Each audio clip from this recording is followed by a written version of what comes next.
Welcome to Inside Startup Investing, the only podcast where you can invest in every guest.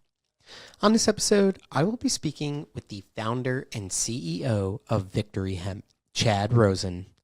As a reminder, if you like what you hear on today's episode, you can invest in Victory Hemp on WeFunder, regardless of whether or not you are accredited, with a minimum investment of $100 until March 31st, 2026.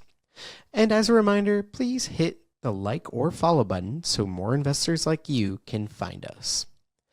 When people hear hemp, the first thing they think of is marijuana. And fair enough.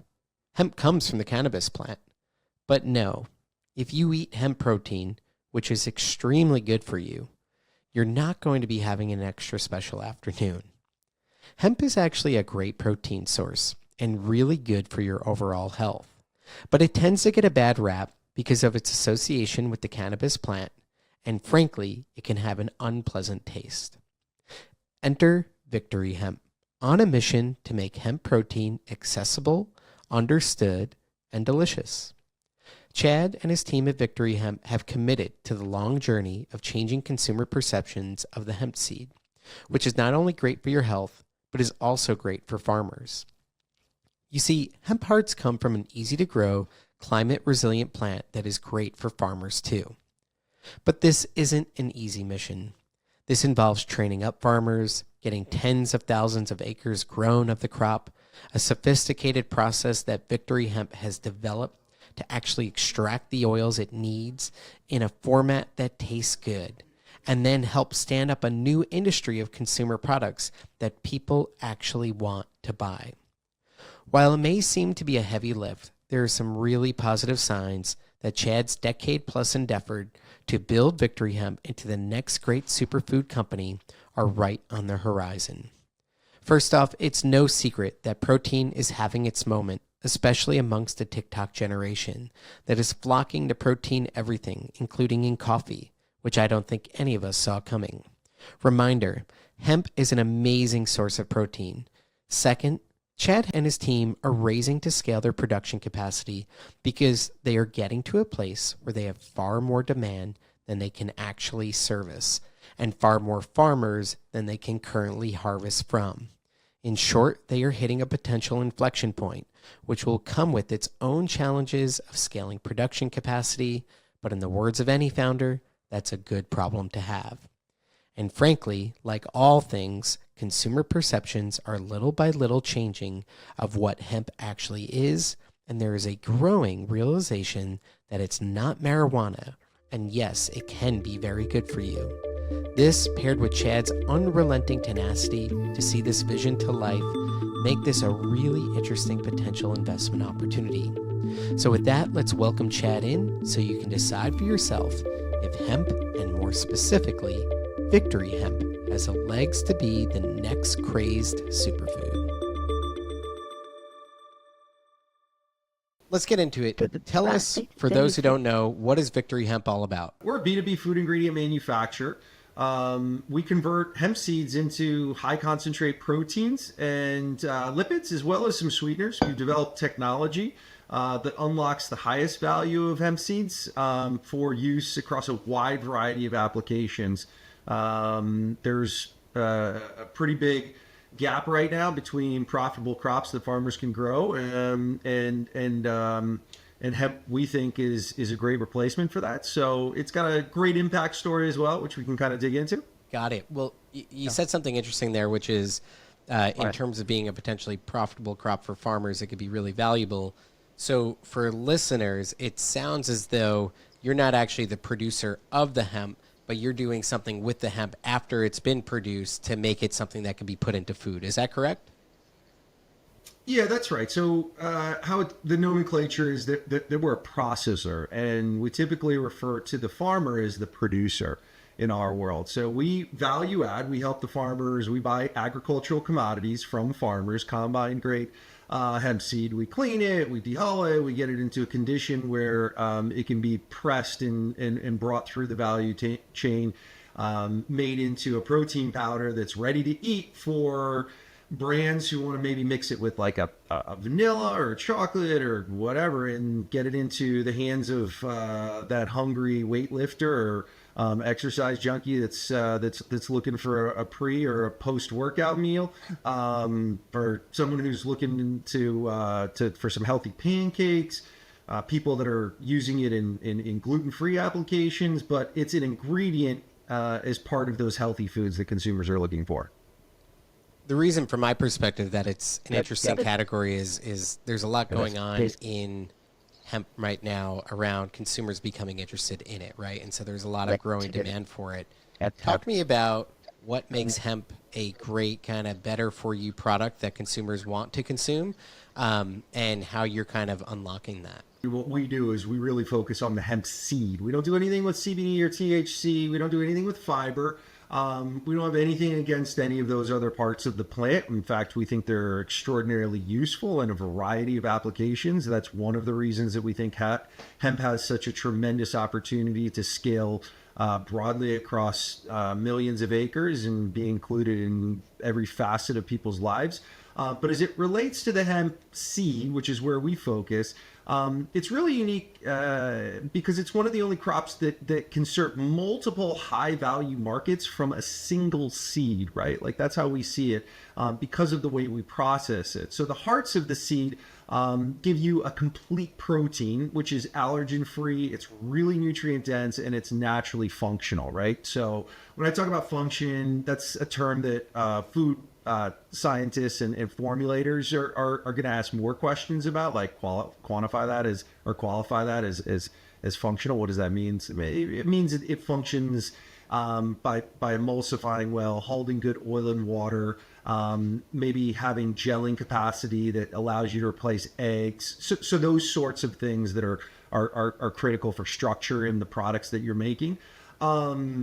And then the oil is the other side of the seed that we're extracting value from. And that oil is highly unsaturated. It's a clean lipid, and it behaves like a canola or sunflower oil in food. It can also, but it's significantly healthier for you in the fact that it's almost 90% unsaturated fats. And a lot of those are essential fatty acids. And then it can also be refined into a low carbon fuel, which is something that's really exciting and something that drives just enormous adoption and volume. So we're really excited about that, especially as we move towards, I don't even necessarily need to say low carbon fuel alternatives. I think the way humanity's headed is every form, every joule of energy is going to be dramatically in demand. And hemp oil can play a major role in that, as we've been successful in converting it very efficiently into renewable diesels as well as biodiesel, and then sustainable aviation fuel. All three of those hemp's check the boxes, technical feedstock on. And then finally, we take the shell, which in our nomenclature we call the hull, and we turn it into a high fiber ingredient, which is great for the diet. But also, I think the more exciting thing that really relates to what we're doing that's unique and proprietary at Victory is we have a fermentation process that converts it into a sugar alcohol. So there's a product that's on the number one ingredient on most of the gum at the checkout aisle at Target and every other retailer is xylitol. Most of that comes from China. So here's a tremendously sustainable onshore source of xylitol that's right under our nose. And today it's viewed as a waste product. So I think that's kind of the story of what makes it really, really, from a market standpoint, what makes it really valuable. And as it relates to the supply chain, you just can't get too far into this conversation with keeping those two conversations in balance. I would say, it's an incredibly efficient crop, right? It grows very fast and it suppresses weeds naturally because it kind of canopies out, which is a really interesting and neat characteristic of the plant. And then it improves soil structure in a number of ways. It has a really big root structure that kind of creates more opportunities for soil to penetrate deeper. It pulls up nutrients from deep in the soil. So it gives farmers another tool in their tool belt And farmers can plant it and harvest it and bring it to market using the same equipment that they're already using for, say, soybeans and other small grains today. So in one crop, you get regenerative agriculture, and you get tremendous products that consumers really need to power their lives. You seem incredibly knowledgeable and passionate about this. How did you get into it? I appreciate that, Chris. I'm surrounded by people that are incredibly intelligent. Myself, I'm a mile wide and an inch short. I know a lot about a little.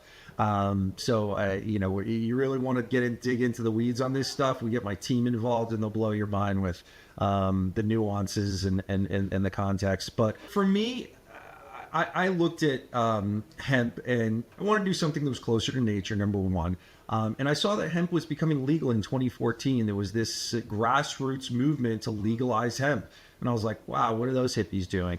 That seems really interesting. And the more I peeled back the onion, the more I learned that there was a real need from constituents, i.e. farmers, and the market for a crop that would deliver solutions to farmers and consumers. And hemp just happened to check a lot of boxes. So, the question is, like, basically, is there a crop that more appropriately meets the needs of agriculture and consumers than the 180 million acres of corn and soybeans that we grow? And so that was the question it started with.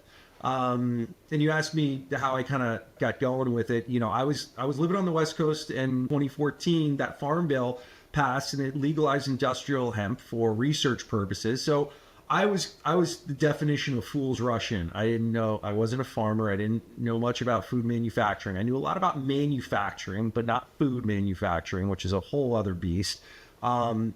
So I jumped in with both feet and both eyes closed, and I moved from the West Coast to a rural town in Kentucky because I wanted to stand beside farmers as they brought this crop into the rotation. And I found victory to give those farmers a reliable path to market and prove that hemp could be a cornerstone crop for the 21st century. So something that's good for farmers, good for consumers, and good for the planet. And I think that, like, that it wasn't a straight line, right? But there was a lot of people in my path who I originally thought I was going to be a farmer, and I had put an offer in on buying a farm. I met with the judge executive in the county where I moved to, this little rural town. He said, "I love your idea, man." He's like, "We really need a new replacement crop." But he's like, "You ain't a farmer. You got a lot of farmers. You figure out how to get this crop to market."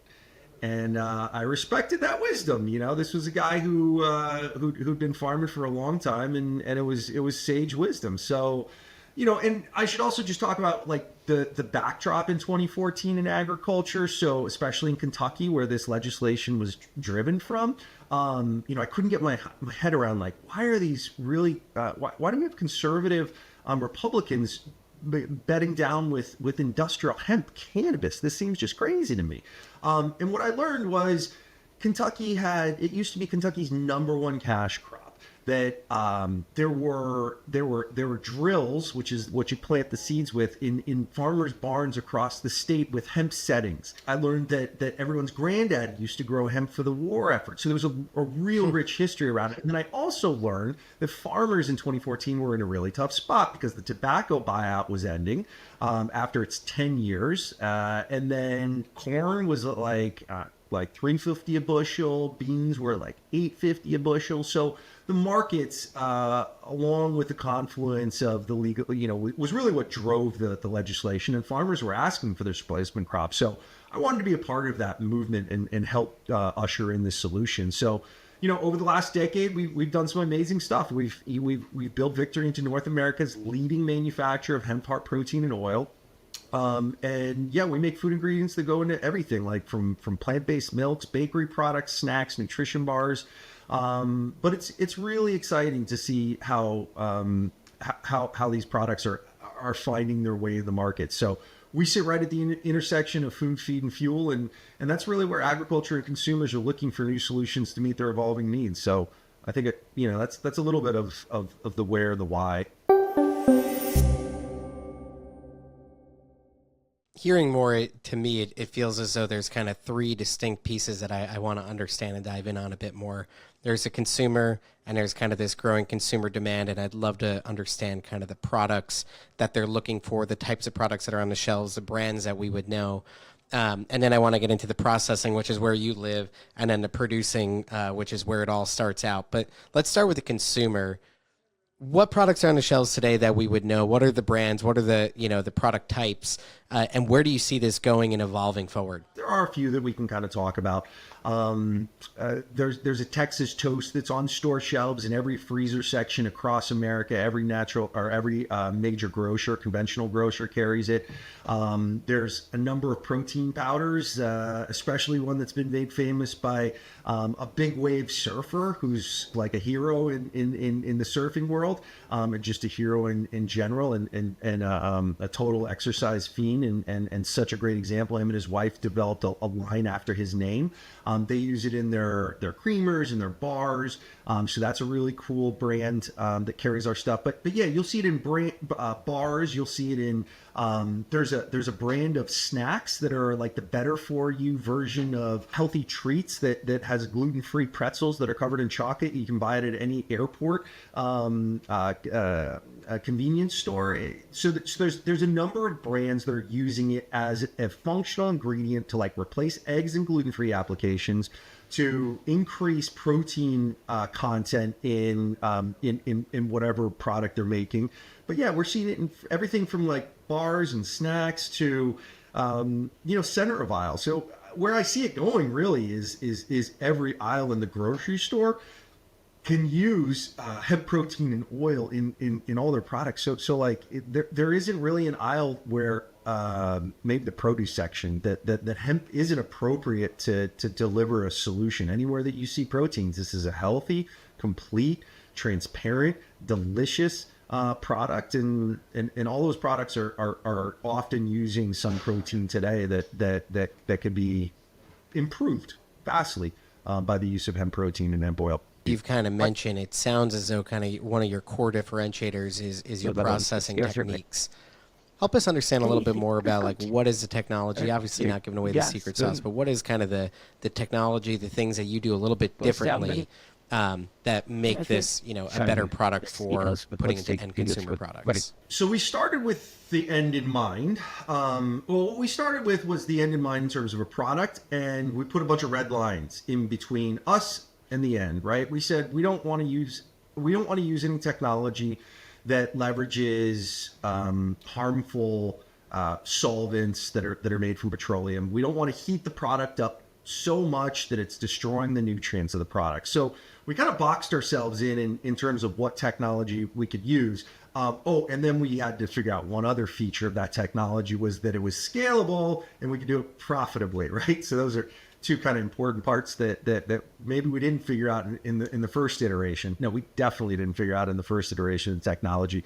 But we spent years developing proprietary mechanical processing that now separates the hemp part and the oil without using heating or solvents. And that means that we deliver proteins and oils that maintain their natural integrity. So they have better taste, they have better nutrition, and it's a cleaner label appeal for our customers.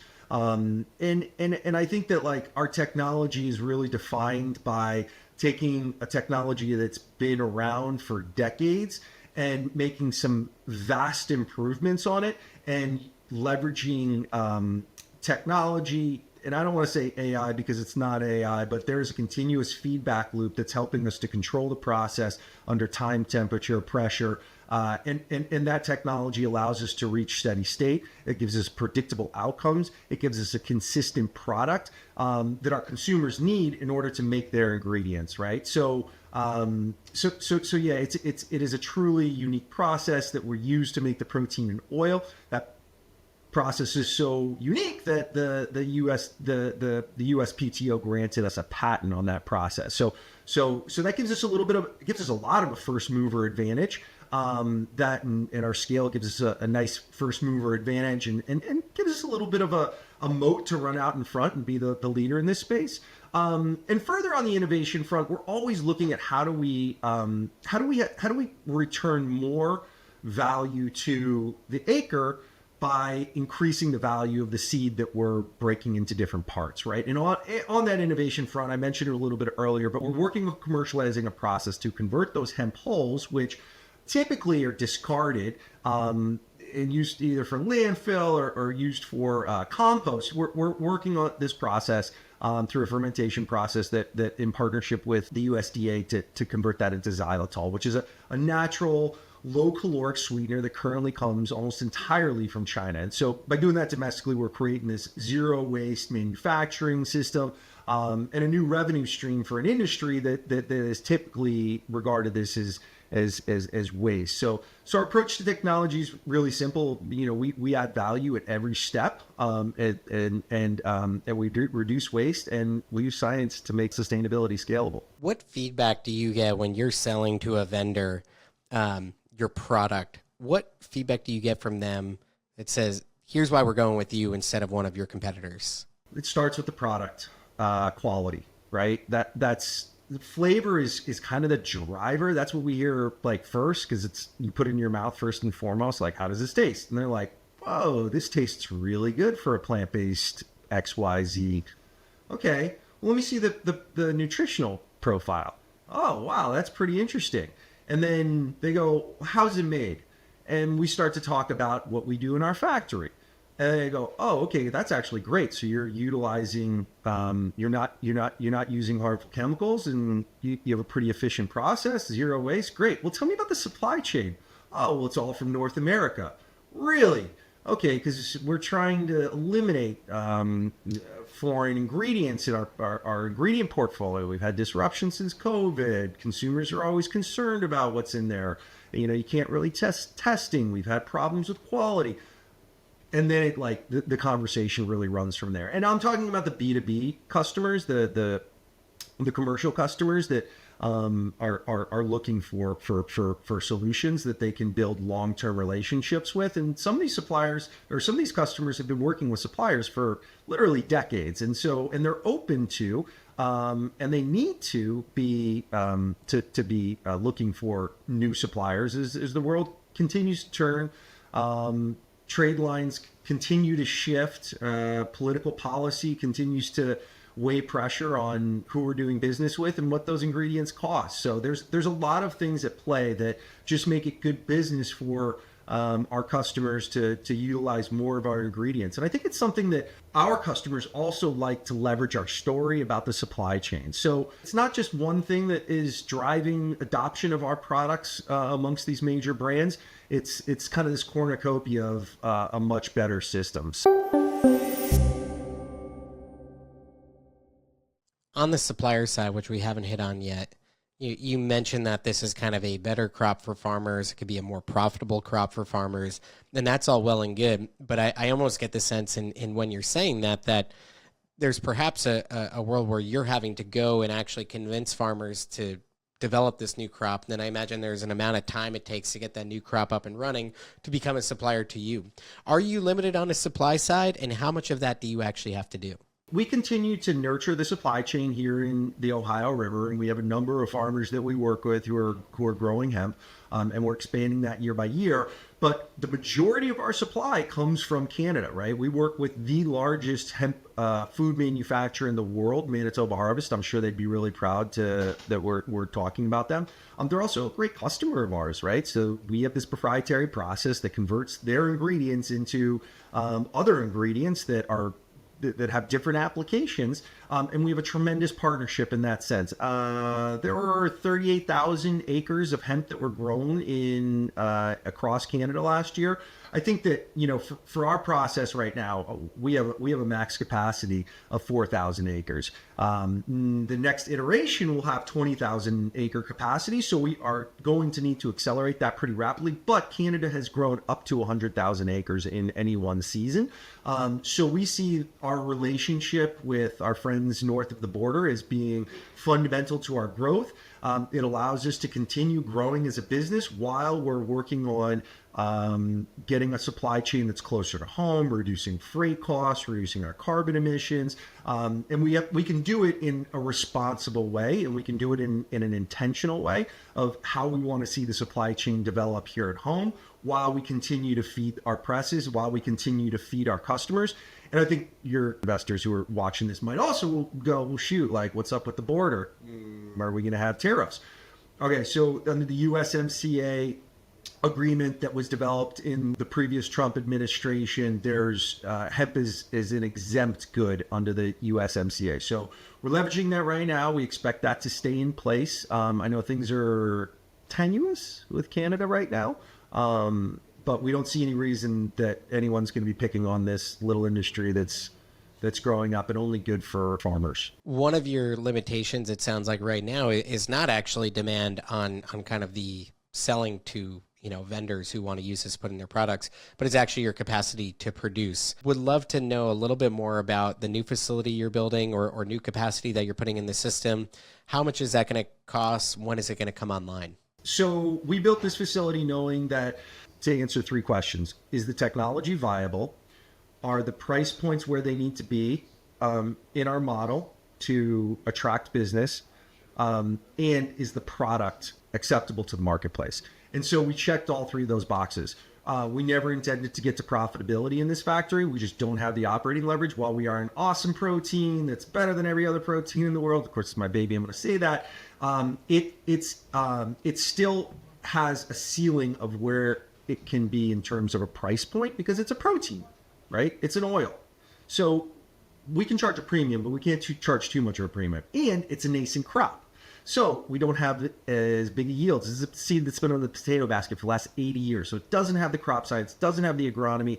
Yields aren't where they are on canola or soybeans or corn or any other major crops. And that's not to say, well, it's not GMO'd yet. We don't have intentions of going there. What that means is that we have tight margins, just like every other food ingredient manufacturer out there. So we need operating leverage. We need operating leverage, and we need to add some processes to our process to valorize that cost of goods in a much more efficient way and leverage the ingredients that we're getting out of the field to create more revenue streams. And so we have a path to do that. That'll happen in the next factory, the next phase of the factory. We have to build a building and bring the same technology online with a couple additional processes. The total project budget's around $21 million. It's going to be about $7 million of equity. The rest will be in debt. So we're a prime candidate for USDA business and industry loan guarantees. We're also will be a second-time recipient, knock on wood, to new market tax credits, which are long-term forgivable loans, as long as we meet some of the metrics that we need to in terms of job creation and tax-based revenue creation. And then finally, that equity portion. There'll probably be some C-PACE loans in there because we will have a building that's going to be pretty energy efficient and have some efficiency features to it. But yeah, it's más o menos $21 million raise is what we're looking at right now, but $7 million of that being equity. And the amount of capacity that gives you, what can your revenues be with a facility like that? They'll be north of 30 million. Be north of 30 million. And I think the real feature of it is that once we get to that point, we're profitable enough that we can self-fund continuous expansions, and we start throwing some really good cash off. We have really good margins, profit margins, and that's using a model that uses a lower price point. So we're decreasing our prices, our raw material costs are staying steady, and our valorization of the ingredients and our efficiency just improves.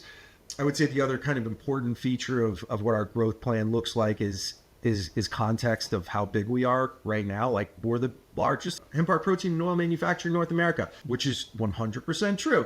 But we're also a grain of sand on the beach of agriculture and food manufacturing. The soybean manufacturing plants and some of the pea protein manufacturing plants do in a day what we do in a month, right? That's just how food ingredients and commodity processing goes. The idea is that we scale this dramatically. We scale this to a 20 million acre crop. And we do it in a way that has a net positive benefit to farmers, the environment, and consumers.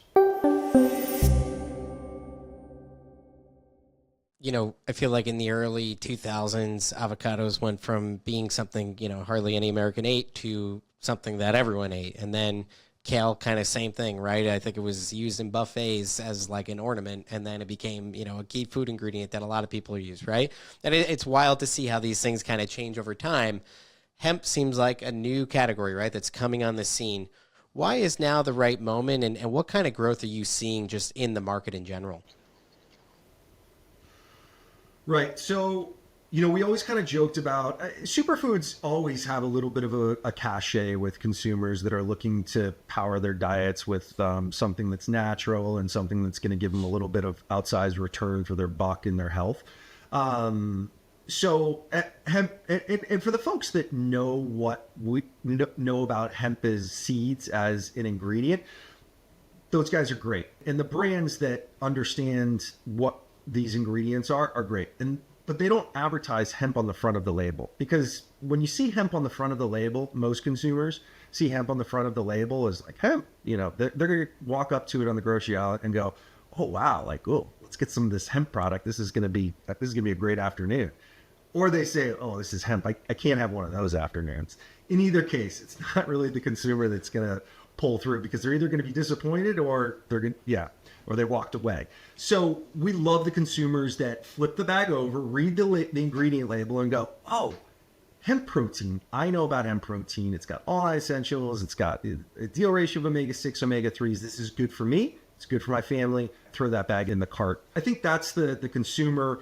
What we've done is we've unlocked this seed to be in a format that food ingredient manufacturers can use it in any of their products, right? I can talk to bars, beverage, snacks, baked goods. It can go where, it can go on ice creams. It can go anywhere to fortify protein. Protein is on a tear. Protein is showing up in places that that it really shouldn't be. Okay, I mean, we like high protein everythings. It's on end caps at every grocery store. Protein chips, protein snack. So I get it. Like, and protein's great. I'm not taking protein away from anything. It is just a tremendous macronutrient, and it satiates, it rebuilds muscles and organs. Different amino acids have different functions in our body. So I'm all about like more protein.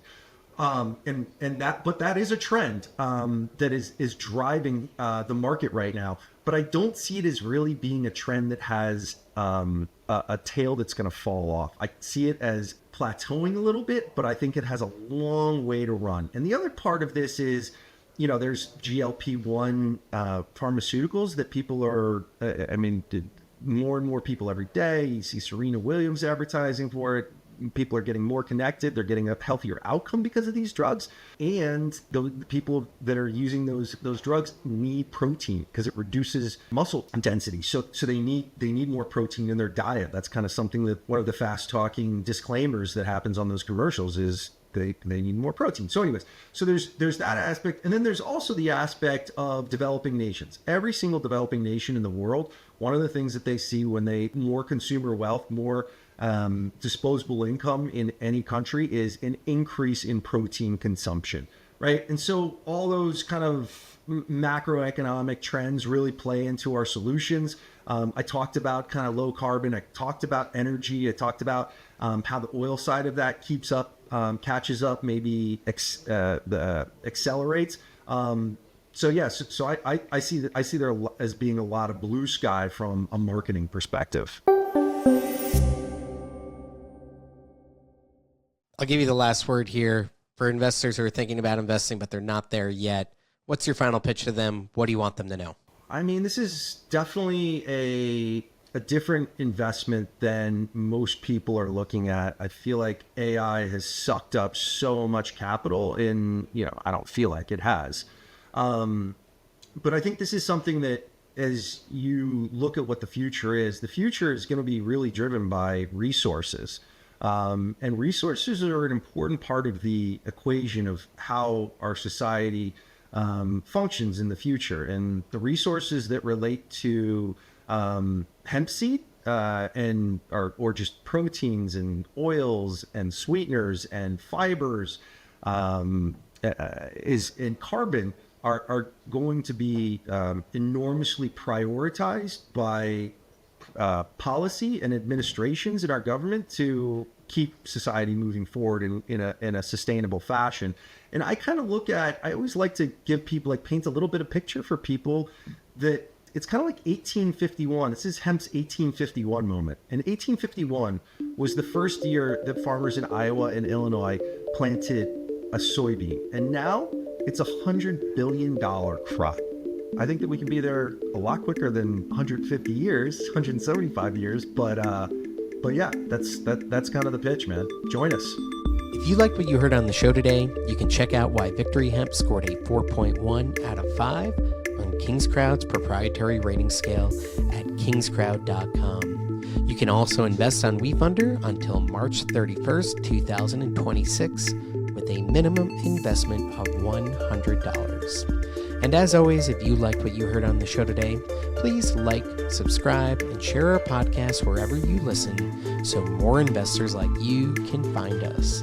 Thanks for tuning in, and happy investing.